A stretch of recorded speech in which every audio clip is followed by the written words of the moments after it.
Assalamualaikum warahmatullahi wabarakatuh. Halo teman-teman. Jadi, pada kesempatan kali ini saya akan membahas tentang merajut ekonomi bangsa, mengejar berkah bersama. Nah, apa yang hal demikian ini?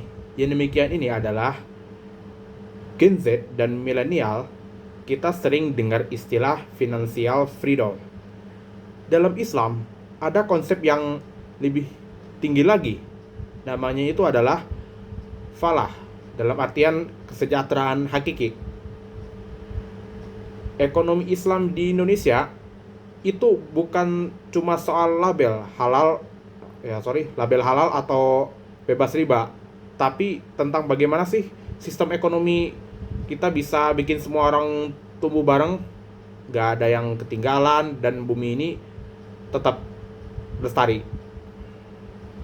Dalam artian bumi kita ini ya. Dalam kesempatan pembahasan ini, jadi insya Allah ada 3 bab. Jadi langsung saja kita bahas satu persatu ya. Yaitu yang pertama adalah realita perekonomian Indonesia saat ini. Indonesia itu punya potensi luar biasa, tapi kita masih punya PR yang besar. Nah, ada 3 hal sini. Yang pertama, kesenjangan sosial. Yang artinya, atau yaitu, maksudnya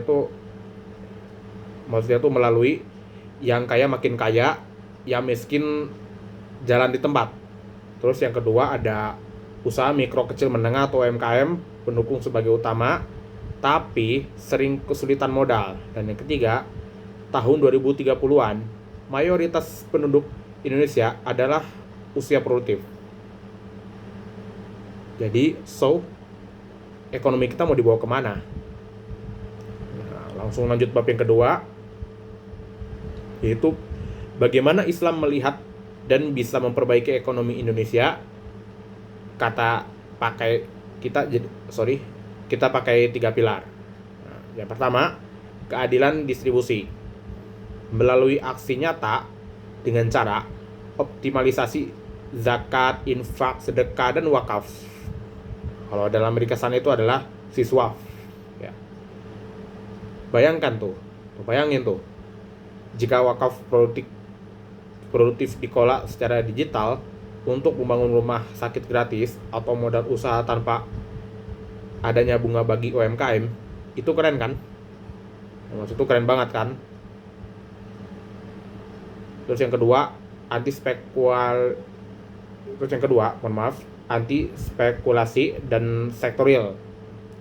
Islam melarang keras riba atau bunga dan goror atau ketidakpastian atau judi. Yang artinya, uang harus bekerja menghasilkan barang atau jasa nyata. Bukan cuma muter di pasar saham spekulatif.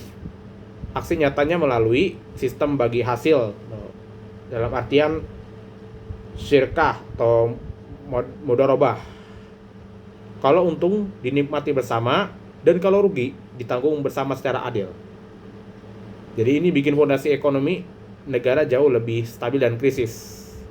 Dan yang ketiga, green economy atau ekonomi hijau. Ya, terjemahannya ya dari bahasa Inggris itu.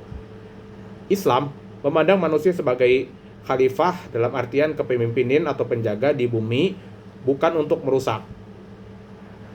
Aksi nyatanya melalui pembangunan ekonomi yang tidak merusak alam, investasi pada energi terbarukan, dan bisnis ramah lingkungan. Dan bab yang terakhir, Indonesia sebagai pusat ekonomi syariah dunia. Indonesia adalah negara dengan populasi muslim terbesar di dunia. Saat ini, tren halal lifestyle, dalam artian mulai dari makanan, fashion, domestik, hingga pariwisata, lagi booming global. Kita bukan lagi cuma jadi konsumen, dan tapi saatnya sekarang kita jadi produsen. Nah, jadi gantian ya. Nah, teman-teman sekalian, sebagai mahasiswa prodi manajemen, masa depan ekonomi Indonesia ada di tangan kita. Islam tidak melarang kita jadi kaya raya, justru mendorong kita jadi technopreneur atau sociopreneur yang kuat secara finansial supaya bisa memberi dampak positif.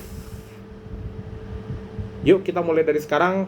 Yang pertama, dukung usaha mikro kecil menengah atau UMKM lokal yang punya, ya saya ulangi maaf, dukung UMKM atau usaha mikro kecil menengah lokal yang punya misi sosial. 2, coba investasi syariah atau tabungan. Dan yang ketiga, bikin bisnis yang solutif. Jadi jangan cuma mikir bahwa untung saya itu ada berapa, tapi harusnya yang kita mikir bahwa bisnis yang saya bisa buka lapangan kerja itu untuk siapa gitu. Nah, dan untuk kalimat penutupnya, ekonomi konvensional mengajarkan kita cara mengelola kelangkaan. Perspektif Islam mengajarkan kita cara mengelola keberkahan. Nah, saatnya kita jadi generasi yang tidak hanya sukses secara finansial, tapi juga bermakna bagi sesama dan bangsa. Ya, oke, jadi cukup sekian ya video kami atau video saya kali ini ya. Saya ini dari Zanjabi Ramadan Al-Adan, dari Universitas Muhammadiyah Kuningan, dari Prodi Manajemen ya. Ya, sorry saya ucapkan di akhir kalimat ini ya. Dan mohon maaf atas segala kekurangan atau kesalahan kata yang saya ucapkan ini. Ya, terima kasih telah menonton. Wassalamualaikum warahmatullahi wabarakatuh.